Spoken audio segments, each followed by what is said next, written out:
Hey everybody, it's Andy aka Max Ryder. We are back with another Stuff and Such video. Finally, it has been quite a while, but I've not had time to record. I don't really have time today, so this might feel a little rushed. So today we're going to start with Call of Cthulhu. Now I've got quite a bit of Call of Cthulhu stuff. It is in various bins. We're going to stick with the older stuff to start with right now, and I'm not sure how well this will go. We shall see. But we're going to start with what's on top here. So I'm just going to pull out the entire thing. These bins are not quite big enough necessarily for everything. We've got Bradford Players present Lovecraftian Tales from the Table. Now this is to be played on a DVD, actually, because I tried playing it on DVD-ROM, dual layers. This was audio of from yogsothoth.com, I believe, of them playing Horror in the Orient Express. Oh, and Masks of Nyarlathotep. Didn't realize there was a twofer here. Next we've got Adios Amigo. This is a Deadlands Call of Cthulhu crossover that deals with Amigo from Pinnacle. This was from. Is there a date on here anywhere? It doesn't look like it. So this is one of the dime novels that I thought was interesting enough to buy. I have a few copies of Taint of Madness. I have at least 2 copies. I think there's another one in here somewhere. This probably should be down in there with the others. Anyway, sorry, distracted. This is the Insanity book for Call of Cthulhu. I'm not sure which edition. I believe it was 4th or 5th that it came out. A 6th edition keeper screen that's never been opened. And the first of a couple of leather-bound 6th edition Call of Cthulhu books. These are beautiful books. All right, that's just on top. So we're gonna pause here. Hold on just a moment. All right, so next up we have got the original Call of Cthulhu boxed set. This is 2301X. Not certain which edition this is, but it's one of the earlier ones. It's a really tall box set from Chaosium, still with the original dice. I never played this. I bought it. I read through it. As a kid, I could not figure out how to make it work. I'm looking for a date on here, but Chaosium in the early days did not always put the copyright dates on these guys. 1981, 1983. So this was the 1983 printing of whatever version of the game that is. But I always loved that box. Kind of creeped me out. Hey! Chill's Isle of Dread! Isle of the Dead. I think I got this used somewhere, mainly because I thought it looked like it could be cool and it could be useful for Call of Cthulhu. What is this?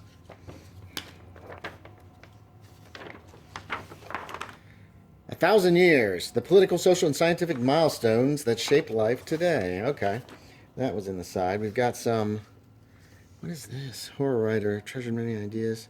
Oh, this looks like the Commonplace book. There was a copy online. I don't know. These are just some excess stuff on the sides. A copy of Masks of Nyarlathotep, and this guy's sealed up because I think it stinks of cigarette smoke. Doesn't smell too bad now. It's been years. I have a couple copies of this, as you'll find out. It's one of the older ones. Hold on. Okay. This stank of cigarette smoke when I purchased it. Can you say Nyarlathotep? That's not how I pronounce it. Well, that's why it's in this bag. All right, so that... Oh, wait, no, it's not done. Alumni, Miskatonic University. I got this years ago. I put it on my car for a while, but then North Carolina, where I live, passed a law that says you cannot cover any part of the license plate. So I had to take it off, or else risk getting... pulled over, fined, who knows what. There's a lot in this box. So, we're going to start on the left side. I'm going to pull stuff out until basically we hit the end. What do we got? Dire documents for Call of Cthulhu. Incriminating evidence, lawyerly letters, and lunatic forms. This was very cool. I was glad to get a copy of this. This is all loose, and you've got all kinds of neat, basically... what do they call them? Letterheads and that kind of stuff. which is very cool. This was back from, again, I don't see a copyright date, so keep that in here so that we've got, we're going to work our way this way with this stuff. And once we're full, Arkham Sanitarium. Now, these are more player aids. Call of Cthulhu has always been a big handout kind of deal. Got the original free catalog. Here's a this is a prescription forms. Very cool. And then we've got letterhead. We've got police department photos and what do you call them? Fingerprint stuff. United States Municipal Court for Arkham, Massachusetts. Arkham Sanitarium letterhead. Just a lot of very, very cool. Oh my God. Rorschach tests. This is very neat. I don't know if the PDF of Arkham Sanitarium ever came out or not. I got this years ago. Probably from The Hobbit, from the look of it. Or I might have had to... Oh, this is not actually the bag for this. This is a bag for something else. So there's Arkham Sanitarium. We have a Keeper's Kit. Now this is, I'm not sure what edition Keeper's Kit this is. But we're just going to read what's in it. The little people's in this, the scenario. Keeper's Bookmark. Useful rules tables. What the heck, we're going to pull it out. This is going to be a long video because there's a lot of stuff to look through. But I think we're going to get past these. There it is. There's the Keeper screen. I used this one for a while, actually, because it was big. It's really long. Oh, the Strange House in the Mist. You can actually build it. Here's the bookmark. Nice. I'm not sure what edition. Copyright 5th edition. This is the 5th edition Keeper's Kit. And I think when I first started, I used this, because I think that's what I was playing. And I believe I switched to 6th edition pretty quick, because 6th edition was out for a very long time, which was really cool. And we had a lot of fun playing that. Now, we're on 7th edition now. As a matter of fact, I'm playing Down Darker Trails. Here's another Keeper's screen. Oh, geez, this is torn up. I need to get a new bag for this, probably. Resistance table. Nice. Some resistance tables for you. There's the screen. The actual screen. There it is. See, this was a little smaller. I don't think I ever used this one. And some spot rules. Whoa. Here we go. Let's check the back out. Let's stick the resistance table in here. This... Not sure which edition this is for. A Restoration of Evil. That's a Red Hook scenario that comes with this. And I'm not sure which edition of Call of Cthulhu this one was for. It's really nice looking though. I really like this one. Let me get it put away again. Like I said, I don't think I ever actually used this Keeper screen as a Keeper screen. And then of course we have the 6th edition Keeper screen. Most of this is older stuff. I've got my 7th edition stuff in other bins, and I'll be getting to that eventually. Either at the end of this, or this came with the beautiful, beautiful poster with a lot of the great old ones and elder things and stuff. And then it was this was just a gorgeous Keeper screen. Really, really solid and full of just great information. I loved it. But we're on 7th edition now, so I've switched up. I've got my 7th edition Keeper screen, which is nice and solid, just like this one is. So there's the first small little group of things. All right, what's coming up is probably going to go a little bit faster here. Oops, I got these upside down. We're looking at these from one end to the other. We have 4th edition Call of Cthulhu. I bought this one after the fact, I think, and I had already had Call of Cthulhu 5th edition. No, maybe I didn't. This is our 6th edition book. This is the one that's in good shape. So I've got one Call of Cthulhu book. I bought 2 of these. As you can see, we got one that is in pristine shape. I've got this guy. This is the one that I would take to my games and tore up. And I started making that kind of a rule of thumb, that if I was going to run a game, then I would have a couple copies of the actual... I would buy 2 copies of the game. So one I could just destroy, and the other one I could kind of keep nice. Investigator's Companion. I've got 2 of these. Again, one of them went with me, and the other one stayed at home. Same with oh wait, hold on. This is volume 1, Equipment and Resources. This has got all kinds of great information on equipment and resources. They've got motorcycles, as you can see, films, just information for the players.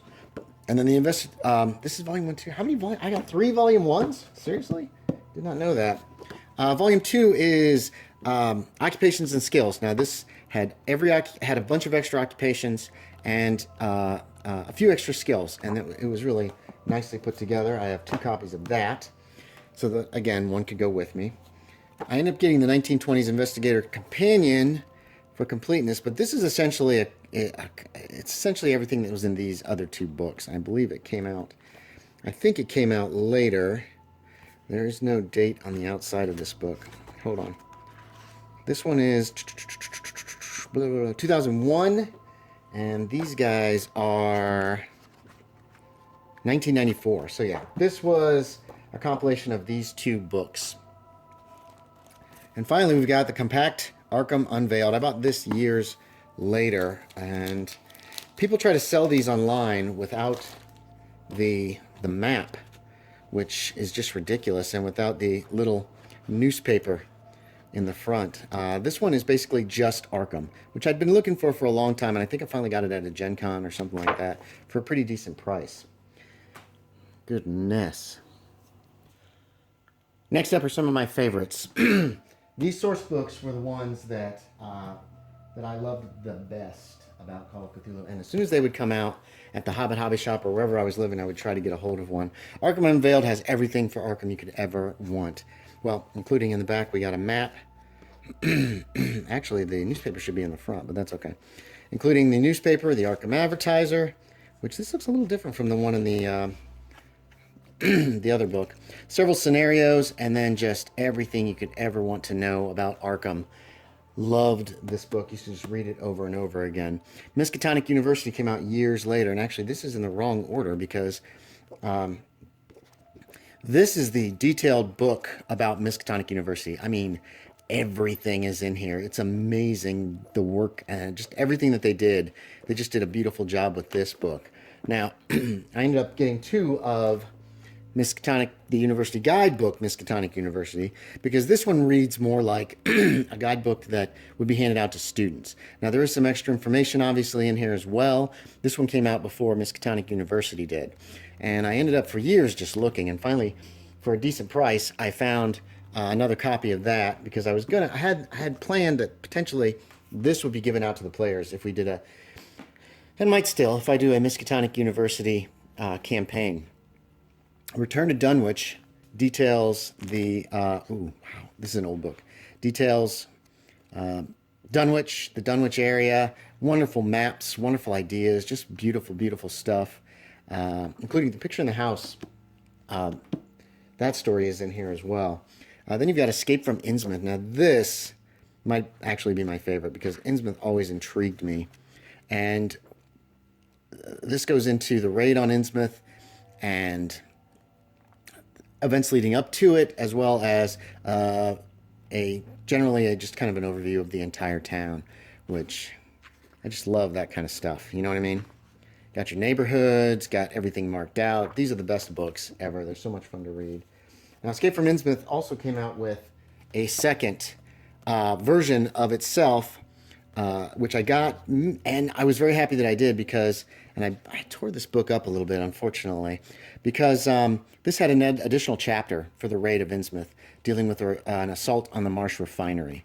The original one ends, the last scenario before it wraps up is, or the last section is the submarine assault of Yahanathe, I can't pronounce it. But this guy includes also the Marsh refinery raid, which is cool, and you deal with J. Edgar Hoover. Kingsport, City in the Mists, another super useful book. These were just so much fun. I used to just sit and just read them. Scenarios, then details on the entirety of the city of Kingsport, or the town of Kingsport. Lots of maps, lots of pictures. Just a beautiful, beautiful, wonderful book. Just love these so much. that takes us to Before the Fall. These are several scenarios that take place in Innsmouth before the raid, which is really handy. It's really fun to do. Now, they were supposed to, back in the day, there was going to be an After the Fall release as well. I believe they mention it. I think they mentioned it in here somewhere. And I was always like, oh my gosh, that would be so amazing. Because Innsmouth is it's just so much fun. Crawford Inheritance, Escape from Innsmouth. Okay. Maybe I just read it online. I'm not sure. But this has several scenarios that take place in and around Innsmouth. Wonderful. There's a map of Innsmouth showing Falcon Point, which was always kind of cool to know where that was exactly. Some great little scenarios here. And on to scenarios, we're into adventures in Arkham County. These are 5 adventures that take place in the area of where all of these source books detailed. So it gave you a lot of stuff for the 1920s, a lot of good scenarios to play. Well, I don't know about good. I don't really... I've read all these, but it's been a while, and I'm not sure how good or bad any of them are. But I'm sure all of them will be amazing to play. And most of these I have not run yet, unfortunately. Tales of the Miskatonic Valley was the same kind of deal. There's several scenarios in here that deal with Dunwich, Arkham, Innsmouth, and basically take place in the area of... Oh, I love that picture right there. Of the Miskatonic Valley, around the places that Lovecraft wrote about. Here's some England. Oh, Indians of New England. Very, very handy, very useful. Everything happens. Everything touches the past, it seems like. It's not just like, I'm a terrible person in Call of Cthulhu. There's always years and years and years of background and history and information. It just makes it so much fun. Dead Reckoning is another Lovecraft Country set of adventures. And I have run some of these. I have not run Behold the Mother. Let's see if I can figure out which one I have run. And there's Dark Rivals and Dust to Dust. I've run this one, and it freaked them out. It was a lot of fun. We had a blast. And this actually gives you a map of Martin's Beach, which is also cool. A lot of these would contain maps of various places. Now we're moving outside of the immediate Lovecraft country. I got Terra Australis years ago when it first came out. You can see at the Hobbit Hobby Shop, they went ahead and marked the price. And I thought there was a map. There is a map. Okay. I never removed the map. That's awesome. I got to be careful. This is an old book. Beautiful map of Australia. And several scenarios that I ran. City Beneath the Sea, Sands, I've run. Actually, I think I've run Old Fella at Bunyip. I ran that one. When they went to Australia, I was just like, I better pull out all the stops because they're never coming back probably. So, yeah, Old Fella at Bunyip. Blah. Pride of Yumbura, I did not run. That was the only one I have yet to run. A lot of good background and information. They touch upon a lot of the creatures from the Aboriginal beliefs and that kind of stuff, which was a lot of fun and just wonderful information. Man, I remember just loving this book when I bought it. I read it and read it and read it. A little newer here is the London Guidebook. 1920s role-playing, the capital of the world. A lot of great information on London. Not a lot of Cthulhu stuff was in this book, if I remember correctly. It was primarily focused on 1920s London over everything else. So, but you've got a lot of great information, and this one did not come with a map, I guess. So that's a little disappointing, but, you know, that's the way it is. New Orleans Guidebook, another great one. Now, this one also included, unlike the London book, you've got a few scenarios in the back of this guy, or maybe just one. A lot of information, again, about New Orleans. Locations in New Orleans, some of the people of New Orleans. I found that fascinating. Hold on. No, not Magic Noir. There was a thing about courtyard houses. I thought that was so freaking cool. I just thought it was really interesting the way that the buildings were built in the Crescent City. Next, we've got the Cairo Guidebook. And, man, it's been so long since I've read this one. This came out I bought this, I don't remember. I think I bought this new. I bought it back in the day, 1995. Timeline. You've got, excursions. I don't think there's There's not an actual scenario, but there's a lot of information about Cairo and the surrounding area, surrounding lands, and that kind of stuff. Medieval Cairo. Just a lot of great stuff. Uh-oh, dogs sound like they're going to start barking again. This one also did not come with a removable map. Now we're getting into Back to America. Secrets of Los Angeles is very cool. This one does come with some scenarios in it, if I remember correctly. Yeah, there's some scenarios. This is much newer. I think this was, I don't know. We're gonna look in the front in a second, but a lot of locales in Los Angeles are marked and noted. Beverly Hills, there's Beverly Hills. I'm sure they touch on Hollywoodland and everything else that's going on in Los Angeles in the 1920s. It was just a lot of fun to read. I don't know how, it's been so long since I've read it. Oh, wow, there's a map I didn't know existed. Very cool. Very cool. Let's check the date. 2007. Yes, that's one of the newer additions to Call of Cthulhu. Continuing on with the American source books, we've got Secrets of San Francisco, a 1920s source book for the city by the bay. Ooh, this one got damaged. Huh, little damage there. Not too much, but still. 2006. So this one actually came out before the Los Angeles book. We got, nice map of San Francisco in the 20s. I would love for Chaosium to release books like this for the for the 1870s and 1880s for Down Darker Trails. But that's mainly because I'm actually running that game right now. Madame Giselle, San Quentin, sweet. I need to actually look through this because I could use some of this stuff for my Down Darker Trails game probably. San Francisco is one of the main cities that they've been based out of. And let's see, are there scenarios? Let's check careful now. Let's see. Yes, there's several scenarios. Westchester House is here. The ferry ride, The Color of His Eyes, Beyond the Edges. Excuse me. Secrets of New York. Let's check the date on this. I'm not sure why they're in the order they're in. This is 2005, so we're heading downward as far as like into older and older stuff. I love these source books. I've made great use of all of these source books. I had some characters go to New York and go to the Waldorf Astoria. And the only way you can get in, according to this, is if you make a credit rating roll. And one of the player characters whose credit rating was not very good critted it. And so he was able to stay at the Waldorf Astoria, even though it was very expensive. Again, just a load of information on New York in the 1920s. Just beautiful, wonderful stuff from Chaosium. Secrets of Kenya is newer, if I remember correctly. Feels newer. Man, this feels really new. Hold on. 2007, not as new. I thought it would be in the teens, but or at least after 2010. But a lot of great information on Kenya. Just everything you could, well, not everything you could want to know, but there's just a ton of information. There are scenarios. I believe there's connections here to Masks of Nyarlathotep, Hotep, which the Cats of Lamu. Ha! I'm already wanting to. I want to run that scenario now. Several scenarios. Madness of their ancestors. Information on the Cthulhu monsters. There, I believe. Yeah, here's some creatures from Kenyan myth, which is very, very cool. And certain parts of Kenya are, I believe, Guide to Nairobi, and then a lot of background information that you could use for any game that takes place in Africa, especially Kenya, obviously. Secrets of Morocco. I've tried to keep all these secrets books kind of together. The next bin that I open is probably going to have a few more because I don't believe I could fit them all in one bin. Secrets of Morocco. It seems like this might have originally been a... No, I can't remember. I'm not gonna speculate because I can't remember.